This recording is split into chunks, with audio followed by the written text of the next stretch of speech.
Party से अलग होकर आंध्र प्रजा पार्टी की स्थापना कर पहले चुनाव में ही जबरदस्त जीत हासिल करने वाली श्रीमती विशाखा वानी को देश के कोने कोने से प्रांतीय पार्टी का अभिनंदन मिल रहा है। टेलरी में हड़पे पैसों से कार्यकर्ताओं को वोटर्स को खरीद कर जीत हासिल की है।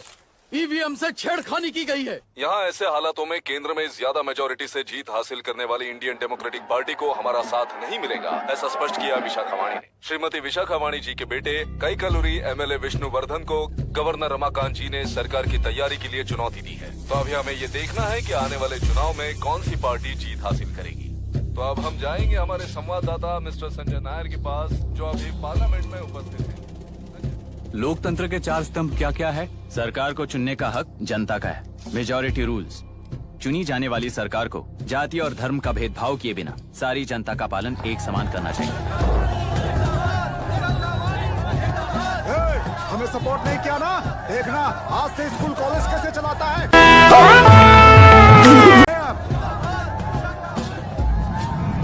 कानून और न्याय व्यवस्था को दबाव में आए बिना ईमानदारी से काम करना चाहिए। नई सरकार के आते ही राज्य में 9 कलेक्टर्स, 6 एसपीज और 2 जजेस की बदली हो गई है। जितने भी मर्डर्स हैं, करप्शंस हैं, उनके बारे में 3 साल में सोच लेना। आखिरी 2 साल में वोट दिलाने वाली योजनाओं के बारे में सोच सकते हैं। वोटर छोटे बच्चों जैसे होते हैं। सुबह पिटाई करो और शाम को एक बिस्किट का टुकड़ा फेंक दो तो खुशी से उछल जाते हैं। पूर्व मुख्यमंत्री के इशू किए गए सारे कॉन्ट्रैक्ट्स गलत थे, सो वो सारे कॉन्ट्रैक्ट्स रद्द कर रिवर्स टेंडर जारी किए जा रहे हैं। मैडम, अब तक 30% इन्वेस्ट किया है, अब कैंसिल करेंगे तो हमें कंपनी बंद करनी पड़ेगी। अगर ऐसा हुआ तो नई कंपनीज भी इन्वेस्ट करने की हिम्मत नहीं करेंगे। लाखों लोगों की नौकरी चली जाएगी, इकोनॉमी भी डाउन हो जाएगी। आप लोग सिर्फ अपनी कंपनी के बारे में सोचिए, इकोनॉमी के बारे में सोचने के लिए हम हैं। अब क्या करें आप ही बताइए मैडम। उस पार्टी के लिए जो किया वही कीजिए। वाक, मत, विद्या, व्यापार, पेशा जैसे फंडामेंटल राइट्स को प्रोटेक्ट करना होगा।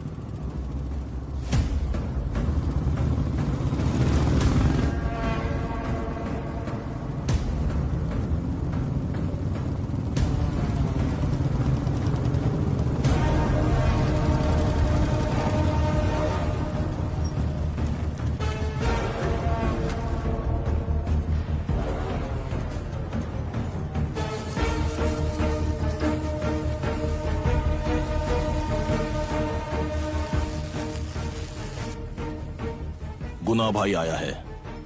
अरे अंदर लेकर आना चाहिए था, कॉफी पी लेते। अगर हर जगह कॉफी पियेंगे तो पेट खराब हो जाएगा। फैक्ट्री में कितने लोग काम करते हैं? 5000 लोग। महीने का कुल पगार कितना होगा? कम से कम 3 करोड़। तो वो 3 करोड़ इस अकाउंट में डाल दोगे तो वर्कर्स को पगार हम देंगे।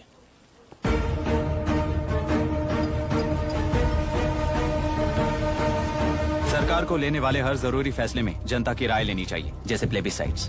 मर्डर भी करना हो तो सोच समझ कर करना होगा, तभी अपोजिशन डिफेंस में आ जाएगी।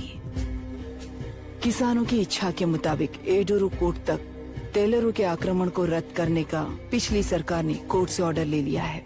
सुप्रीम कोर्ट के आदेश का मान न रखते हुए मुड्रू कांटूर तक टेलरों पर आक्रमण कर मछली का व्यापार कर सकते हैं, ऐसा राज्य सरकार ने विवादास्पद जियो जारी किया है। इस जियो की वजह से मत्स्यकार खुशी मना रहे हैं तो दूसरी ओर वहीं के आसपास के किसान विरोध कर रहे हैं। अब तक जो हमारे ऊपर हमले हुए हैं उससे हमारी जिंदगी बर्बाद हो चुकी है। हम चिल्ला कर कह रहे हैं तो वापस नए अतिक्रमण की क्या बात कर रहे हैं? अगर वो इलेक्शन जीते हैं तो वो क्या सोच रहे हैं कि वो कुछ भी करेंगे? हाँ, इस जियो से बाधित किसान होने के नाते इस महीने के 16 तारीख को सारे जिले में बंद का ऐलान करता हूँ। देख रहा है इनकी हालत। गवर्नमेंट का बदलना यानी पुराने गुंडे अंदर जाकर नए गुंडों का बाहर आना है। ये गृह प्रवेश के दिन आकर नकली डॉक्यूमेंट दिखाकर जगह मेरी है बोल रहे हैं। क्या हम पागल लगते हैं क्या? इतने सारे एग्जाम्स को लिख चुका है, अब इंटरव्यू के लिए भी इतनी सारी बुक्स पढ़ना है। इंटरव्यू के लिए कोई सेपरेट सिलेबस नहीं होता, इसलिए इतनी बुक्स पढ़नी पड़ती हैं। अब समझाना तू क्यों मैं ऐसे टॉर्चर एग्जाम्स नहीं देता हूँ।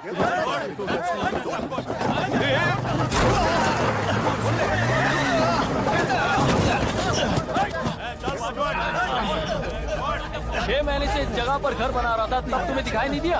अबे तू बना रहा था ना, इसीलिए मैंने सोचा सीधे घर बनने के बाद हल्ला बोलने के लिए इंतजार करते हैं। एक ही जगह को दो लोगों को बेचने के लिए वो कोई पागल नहीं है। मेरी जमीन पर घर बनाकर मुझसे जबान लड़ा रहा है तू। हमारी जिंदगी से वैसे भी खेती दूर कर चुके हो तुम। दिन रात मेहनत कर बनाए इस घर को भी तुम छीनना चाहते हो मुझसे। बर्बाद हो जाओगे तुम, बर्बाद हो जाओगे। ओरिजिनल डॉक्यूमेंट्स दिखाओ, जेरोक्स नहीं। ये देखो ओरिजिनल डॉक्यूमेंट्स। मेरा भी ओरिजिनल है। ओए, औरतों को बाहर निकालो। औरतों पर हाथ उठाए तो हाथ काट दूंगा। तेरे डॉक्यूमेंट सही है तो जाकर कोर्ट से ऑर्डर लेकर आ। कोर्ट में जाने की जरूरत तुम्हें ये जरा डॉक्यूमेंट दिखाइए तो।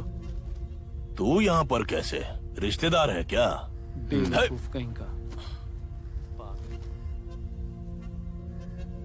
तुम्हारे डॉक्यूमेंट में सर्वे नंबर दूसरा है। हाँ, वो जब मैंने खरीदा तब बदल गया। बदल गया तो कोर्ट में जाने की जरूरत तुम्हें है। एक लीगल प्रॉपर्टी में जबरदस्ती घुसने के जुर्म में अगर मैं तुम्हें मार भी दूं तो भी वो जुर्म नहीं है। भाई कहाँ से है पता लगाओ रे। तुम्हारा क्या है बुढ़िया? अब किसकी आरती उतारना चाहती हो? चल निकल बूढ़े।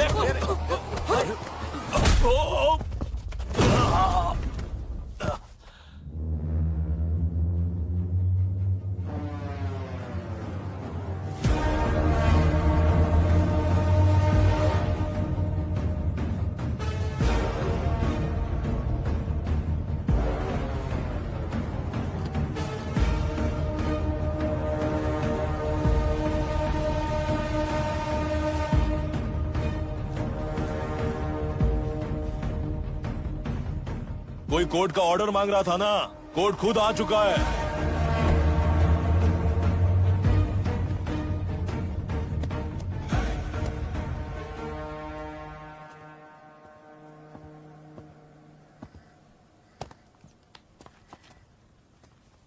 देखने में तो लगता है कि किताबी कीड़े हो। तुम जैसे कीड़े जब तक किताबों में रहते हैं तब तक ही सुरक्षित हैं। बाहर निकलकर बेकार की चीजों में टांग अड़ाएंगे तो हमारे पैरों के नीचे गिरकर कुचले जाते हैं। जाओ, अपने किताबों में जाकर छुप जाओ। बेकार में पैदा होकर बेकार में बढ़ रहा है तू। सही कहा। पैदा होते ही छुरी हाथ में लेकर बेकार में टांग अड़ाने वालों को मारते हुए बड़ा हुआ हूं। आपको ये मूवी सीन कैसा लगा कृपया कमेंट करके बताएं भाइयों। बहुत ही धमाकेदार जोरदार मूवी सीन है। ऐसा मूवी सीन आपने अपनी ज़िंदगी में कभी नहीं देखा होगा।